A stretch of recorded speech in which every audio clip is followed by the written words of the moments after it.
Hello guys, welcome to my channel. And इस video के अंदर हम विटामिन ए पढ़ने वाले हैं। बड़ा जल्दी से इसको ख़त्म कर लेंगे। तो शुरू करें क्या? तो चलिए शुरू करते हैं। विटामिन ए की बेसिकली 3 एक्टिव फॉर्म्स होती हैं। कौन सी हैं उनका नाम बता दो। सबसे पहली एक्टिव फॉर्म है रेटिनॉल। ठीक है, ओल है इसका मतलब इसमें एक अल्कोहलिक ग्रुप प्रेजेंट है। रेटिनल इसका मतलब इसमें एक एल्डिहाइड ग्रुप प्रेजेंट है, एल। रेटिनोइक एसिड, ठीक है। तो ये 3 इसकी एक्टिव फॉर्म्स हैं ऑफ विटामिन ए। क्या आपको पता है ये जो हमारे पास ये रेटिनॉल है ये एनिमल ओरिजिन का होता है ना। हमें जो एनिमल सोर्सेज से जो मिलता है दैट इज रेटिनॉल। एंड ये जो रेटिनॉल है it can convert into retinal and it can also convert into retinoic acid. Basically अगर इन तीनों का अगर हम देखें तो इन तीनों का जो स्टोरेज है या प्रेजेंस है दैट इज इन लिवर। ठीक है, ये लिवर में होता है। रेटिनॉल है इसका मेनली रोल होता है रिप्रोडक्शन के अंदर। ठीक है, it has role in reproduction. And when we talk about retinal इसका रोल होता है विजन के अंदर। तो कंफ्यूजन यहीं पे होता है, ओल और अल। तो एल्डिहाइड का तो विजन में रोल होता है और ओल का रिप्रोडक्शन के अंदर होता है। ठीक है, रेटिनोइक एसिड है इसका रोल होता है सेल डिफरेंशिएशन में एंड सेल ग्रोथ के अंदर। तो ये विटामिन ए के ही फंक्शंस हैं, reproduction, vision, cell differentiation, growth, right. ठीक है, ओके। तो retinoid compounds we call them retinoid compounds, है ना। तो रेटिनॉइड कंपाउंड हमें मेनली एनिमल ओरिजिन से मिलते हैं। ठीक है, इनको हम बोलते हैं, ये ऊपर वाले जो हमने देखे they are called retinoid compounds. We get them from animal origin. Example कौन सा एनिमल ओरिजिन? चीज़ से, मिल्क से, लिवर से, एग से, फिश से, यहाँ से हमें रेटिनॉइड कंपाउंड्स मिलते हैं। अच्छा, सिर्फ एनिमल सोर्सेज से मिलते हैं कि retinoid compounds? We get them from plant sources also. जैसे हमारे पास कलर्ड फ्रूट्स और वेजिटेबल जो होते हैं उनसे हमें वो प्लांट सोर्सेज होते हैं जिनसे हमें विटामिन ए मिलता है। अच्छा, richest plant source of vitamin A अगर आपसे कोई पूछे तो it is carrot. Carrot richest source of vitamin A होता है। It is carrot, right. Now plant sources से जो हमें विटामिन ए मिलता है ना, that is in the form of beta carotene. Let me highlight this, it is in the form of beta carotene. जो हमें प्लांट सोर्सेस से vitamin A मिलता है that is in the form of beta carotene. And every beta carotene, listen to me, every beta carotene contains 2 retinal in it। ठीक है, हर beta carotene के अंदर retinal होते हैं। ठीक है, 2 रेटिनल होते हैं। नेक्स्ट थिंग, विटामिन ए का एब्जॉर्प्शन कैसे होता है? इंटेस्टिनल सेल के अंदर होता है इन फॉर्म ऑफ रेटिनॉल। तो रिमेंबर दिस, विटामिन ए का एब्जॉर्प्शन रेटिनॉल की फॉर्म में होता है जी, रेटिनॉल की फॉर्म में होता है in form of retinol intestinal cells के अंदर। और वहां से एब्जॉर्ब करके फिर ये ब्लड के थ्रू चल के लीवर में चला जाता है और यहां पर इसका स्टोरेज होता है, ऐसा मैंने पहले भी बताया था। और लिवर के अंदर कहां होता है स्टोरेज? लिवर के अंदर स्टोरेज होता है जनाब पेरिसिनोसॉइडल सेल्स के अंदर, जिनको हम आईटीओ सेल्स भी कहते हैं। यहां पर इस लोकेशन पे एक बार पीजी में क्वेश्चन पूछा गया था, दिस इज इंपॉर्टेंट। पेरिसिनोसॉइडल सेल्स या फिर आईटीओ सेल्स में स्टोर होता है रेटिनॉल। और किस फॉर्म में स्टोर होता है that is also very important, retinol asters की फॉर्म में स्टोर होता है। किस फॉर्म में स्टोर होता है? रेटिनॉल एस्टर्स की फॉर्म में स्टोर होता है, राइट। अब अकॉर्डिंग टू द रिक्वायरमेंट, जैसे रिक्वायरमेंट होती है यहां से रेटिनॉल एस्टर निकल के ब्लड में आ जाता है। तो एक चीज देखो, ब्लड में आया, ब्लड में क्या आया? रेटिनॉल आया। अब रेटिनॉल जो होता है ना, ये इसको इसको ये फैट सॉल्युबल होता है। रेटिनॉल क्या होता है? फैट सॉल्युबल होता है। Late me highlight all things. देखो बहुत सारी अच्छी चीजें हैं रेटिनॉल के बारे में, आपको पता चलेगा कि ये तो फैट सॉल्युबल है। फैट सॉल्युबल है तो इसको भाई स्टेबिलिटी के लिए किसी भी पोलर या फिर प्रोटीन ही बोल देते हैं डायरेक्टली। प्रोटीन पोलर चीज के साथ इसको बाइंड करना पड़ेगा ताकि ये यहाँ पे स्टेबली रह सके। तो रेटिनॉल के साथ बाइंड करता है RBP, this is known as retinol binding protein. तो रेटिनॉल बाइंडिंग प्रोटीन रेटिनॉल के साथ जुड़ जाते हैं। लेकिन एक चीज यहां पे और ऐड करना चाहूंगा कि जो आरबीपी है, retinol binding protein, they are low molecular weight proteins, ये लो मॉलिक्यूलर वेट प्रोटीन्स होते हैं, ठीक है। अब retinol and RBP this both are low molecular weight, है ना, पूरा समान ही लो मॉलिक्यूलर वेट वाला है, पूरा समान लो मॉलिक्यूलर वेट वाला होता है कि ये आसानी से एक्सक्रीट हो जाता है यूरिन में किडनी के थ्रू, ठीक है।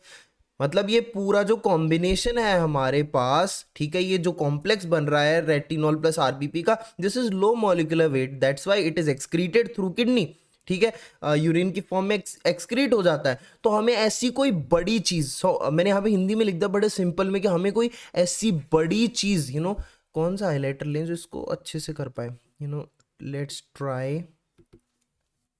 तो हमें कोई ऐसी चीज यहां पर लेनी पड़ेगी, हमें कोई ऐसी चीज यहां पर लेनी पड़ेगी। क्या इससे होगा कुछ?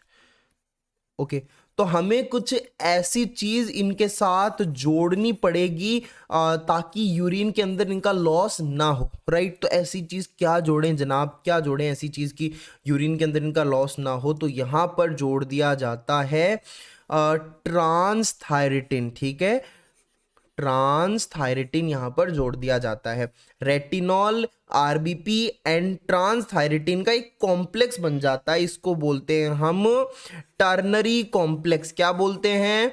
टर्नरी कॉम्प्लेक्स इसको बोलते हैं, ठीक है। तो ये कॉम्प्लेक्स बन गया, अब यूरिन में एक्सक्रीट नहीं होगा फालतू के अंदर ये,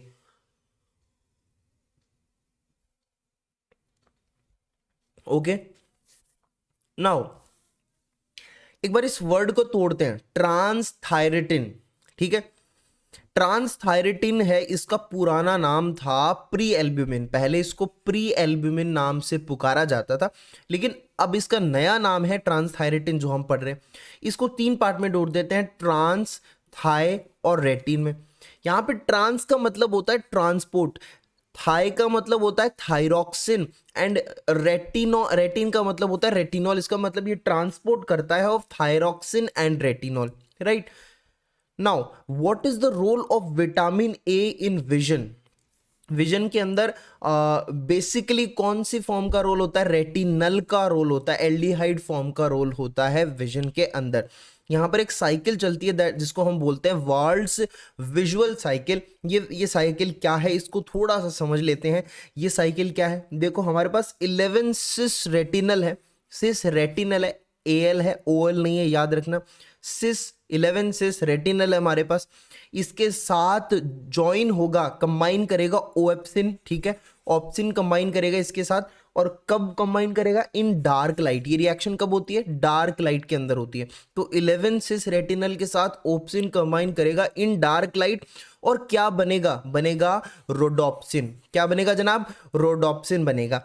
now this rhodopsin is a protein जो डार्क लाइट के अंदर विजन देता है। तो what is the protein which help in the vision during dark light? It is rhodopsin, ठीक है। अब रोडोप्सिन पे अगर लाइट गिर गई ना, तो रोशनी गिर गई, सूरज आ गया, रोडोप्सिन पे गिर गया, ठीक है, तो क्या होगा? ये ओप्सिन जो बाइंड हुआ था ये तो निकल जाएगा, तो रेडोप्सिन से ओप्सिन निकल जाएगा, and then all trans retinal will be formed. यहाँ पर ऑल ट्रांस रेटिनल फॉर्म बन चुकी है, एंड ये फॉर्म फिर कन्वर्ट हो जाएगी 11 सिस रेटिनल के अंदर अगेन, एंड ये साइकिल अगेन फिर चलती रहेगी। समझ रहे हो मेरी बात को? सो डार्क लाइट में रोडोप्सिन को रीसिंथेसाइज करने की जरूरत पड़ रही है। देखो एक चीज, रोडोप्सिन है, ठीक है, अब रोडोप्सिन का रीसिंथेसिस करने की जो भी डार्क लाइट के अंदर रोडोप्सिन को रीसिंथेसाइज करने की जरूरत होती है, एंड इस चीज के अंदर थोड़ा सा टाइम लगता है। आपने देखा होगा जब भी हम अचानक से रोशनी से अंधेरे कमरे में जाते हैं, डार्क लाइट में जाते हैं, तो कुछ टाइम लगता है हमारी आंख को अडेप्ट करने में, हम अचानक से एकदम क्लियर नहीं देख पाते हैं, ठीक है। दैट इज बिकॉज कि ये जो रोडोप्सिन का रीसिंथेसिस हो रहा है यहाँ पर, इट टेक्स टाइम, है ना, this cycle takes time, okay. अब इस टाइम को क्या बोलते हैं? This time is known as dark adaptation time, dark adaptation time. और विटामिन ए की जब डेफिशिएंसी हो जाती है ना, तो ये जो डार्क अडप्टेशन टाइम है ये बढ़ जाता है। विटामिन ए की डेफिशिएंसी के केस में डार्क अडप्टेशन का टाइम बढ़ जाता है, मतलब बहुत ज़्यादा टाइम लगता है वही चीज़ को हमें क्लियरली देखने में ट्रांजिशन के दौरान, ठीक है। ओके, सो ये विटामिन ए का हमने एक विजन के अंदर रोल देख लिया। What are the other uses of vitamin A?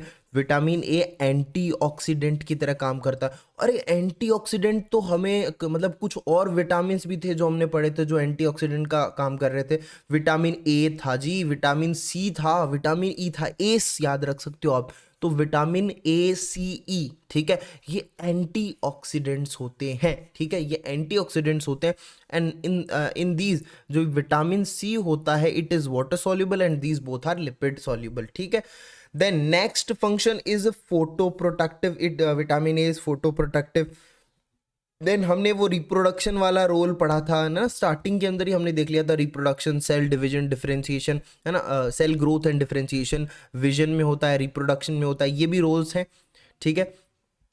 Now next चीज, vitamin A is also used, this is very important, look very carefully, it is used in the severe cystic acne treatment, ठीक है। तो it is used in severe cystic acne treatment, vitamin A को यहाँ पे use किया जाता है और मेनली रेटिनोइक एसिड वाली फॉर्म को यूज किया जाता है, स्पेशली रेटिनोइक एसिड वाली फॉर्म को यूज किया जाता है, याद रखना। और ध्यान में रखने की बात यह है यहाँ पर कि ये जो रेटिनोइक एसिड वाली फॉर्म यूज करी जा रही है यहाँ पर, है ना, विटामिन ए की, इसका अमाउंट जो यूज होता है for this treatment it is teratogenic, ठीक है, इट इज टैक्टिकजेनिक, ठीक है। तो इसका मतलब ये प्रिस्क्राइब करने से पहले ये चीज देखनी पड़ेगी। आप गूगल पे जाओ, एक बार देखो कि what is the meaning of this teratogenic, ठीक है। अब मीनिंग देखो इसका एक बार कि क्या होता है वो, मतलब इसकी वजह से क्या हो जाता है, अल्टरेशन हो जाता है, जो एम्ब्रियो है या फिर जो फीटस है ना उसमें अबनॉर्मेलिटीज आ जाती हैं, this is known as teratogenic, ठीक है। तो ये it is the amount is teratogenic. So before prescribing this, you know, before prescribing this process urine pregnancy test करना ज़रूरी होता है और वो टेस्ट नेगेटिव होता है, तभी ये करना बिल्कुल सेफ है, ठीक है। ये मेरे को इसकी प्रोनाउंसिएशन में थोड़ी सी गलती हो रही है, ठीक है, तो don't mind it. Now next चीज़, ये मेरे जबान पे जच नहीं रहा था विटामिन ए डेफिशिएंसी सिम्टम्स, ठीक है। विटामिन ए की डेफिशिएंसी के क्या सिम्टम्स होते हैं? जैसा कि हम सारे विटामिन पढ़ रहे हैं तो उनका लास्ट में डेफिशिएंसी सिम्टम पढ़ना भी ज़रूरी समझना है, ज़रूरी है। तो let's see, what is the earliest sign कि विटामिन ए की डेफिशिएंसी हो गई है? It is loss of sensitivity to green light, ठीक है। लेकिन मोस्टली लोगों को नहीं पता चलता कि सेंसिटिविटी उनकी जा रही है टुवर्ड्स द ग्रीन लाइट, तो ये इसको सिम्टम नहीं माना जाता। It's a sign, loss of sensitivity to green symptom, but the earliest symptom which is considered is night blindness, ठीक है। And what is the earliest manifestation जो लेकर के आपके पास पेशेंट आता है, वो भी नाइट ब्लाइंडनेस ही होती है। तो remember these things.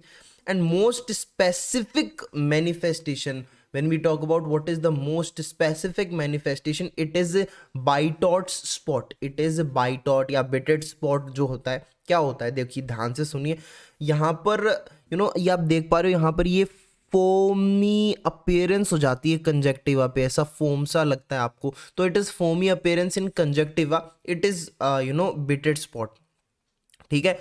Now this is form because of superficial deposition of keratin in conjunctiva में किरेटिन की सुपरफिशियल डिपोजिशन हो जाती है, उसकी वजह से बिटेड स्पॉट बन जाता है। सिमिलरली ये भी चीज़ हो सकती है, फॉलिकुलर हाइपरकेरेटोसिस भी हो सकता है, ठीक है, फॉलिकुलर हाइपरकेरेटोसिस भी हो सकता है। Corneal ulceration can also occur, respiratory urinary track का जो एपिथेलियम है वो भी इफेक्ट हो सकता है, काफ़ी इन्फेक्शंस भी हो सकते हैं। तो ये सारे के सारे दीज आर द इफेक्ट्स, है ना, विटामिन ए के डेफिशिएंसी की वजह से होने वाले इफेक्ट्स ये हैं, राइट। और ये चीज़ आपको पता होगी कि vitamin A is the most common cause of preventable blindness, okay. Now अगर ये ज़्यादा हो जाए तो टॉक्सिसिटी हो जाती है। तो विटामिन ए टॉक्सिसिटी की अगर हम बात करें तो वो which is the organelle which is affected here in case of vitamin A toxicity, it is lysosome effect होते हैं। और मेनली ये जो विटामिन ए टॉक्सिसिटी होती है उन लोगों में होती है जो बेयर का लिवर कंज्यूम करते हैं। There is a part of population, भाई बेयर भी खाते हैं लोग, तो बेयर का जो लिवर कंज्यूम करते हैं क्योंकि वहाँ पे विटामिन ए का स्टोरेज होता है उसके लिवर में, तो वो ज़्यादा कंज्यूम करने से विटामिन ए टॉक्सिसिटी भी हो सकती है। ठीक है, now when we talk about this toxicity sign and symptoms, ये क्या हो रहा है? Toxicity sign and symptom resemble with brain tumor. जो विटामिन ए की टॉक्सिसिटी के साइंस एंड सिम्टम्स हैं वो ब्रेन ट्यूमर से रिलेट करते हैं, लेकिन एक्चुअली में ब्रेन ट्यूमर थोड़ी होता है, ब्रेन ट्यूमर से रिलेट करते हैं ओनली दैट्स वाई हम इसको बोलते हैं स्यूडो ट्यूमर सेरिब्राई। ठीक है, क्या बोलते हैं? स्यूडो ट्यूमर सेरिब्राई, इसकी टॉक्सिसिटी को pseudo tumour cerebri because it resemble with the brain tumour. ठीक है, अच्छा टॉक्सिसिटी में क्या हो सकता है पेशेंट को, है ना? हिपैटोमेगेली हो सकती है, हाइपर लिपिडेमिया हो सकता है, blurred vision, these are the things which can occur, है ना, because of vitamin A toxicity. ठीक है, now next one thing which is very important, ये एक टर्म याद रखिएगा, कैरोटीनीमिया। कैरोटीनीमिया में क्या होता है देखिए ध्यान से, carotenemia is the excess intake of carotenoid. जब कैरोटीनॉइड का एक्सेस इनटेक करा जाता है उसकी वजह से there is yellow staining of the skin, skin की येलो स्टेनिंग हो जाती है। लेकिन स्क्लेरा की येलो स्टेनिंग नहीं होती। अब मैं ये क्यों बता रहा हूँ not of sclera, I am telling this because jaundice में भी एक सिमिलर कंडीशन बनती है। People confuse between carotenemia and jaundice. तो व्हाट हैपेंस इन कैरोटीनीमिया, यहाँ पर सिर्फ स्किन में येलोइंग होती है, नॉट इन स्क्लेरा। लेकिन जॉन्डिस के अंदर येलो स्किन प्लस स्क्लेरा में भी येलोइंग होती है, येलो स्टेनिंग होती है, तो इट इज द डिफरेंस। तो रिमेंबर दिस, कैरोटीनीमिया में स्क्लेरा नहीं, यहाँ पे स्क्लेरा है। ठीक है, ओके। सो इसके साथ हमारा विटामिन ए कंप्लीट होता है। मिलते हैं नेक्स्ट वीडियो में with a new topic. Till then take care.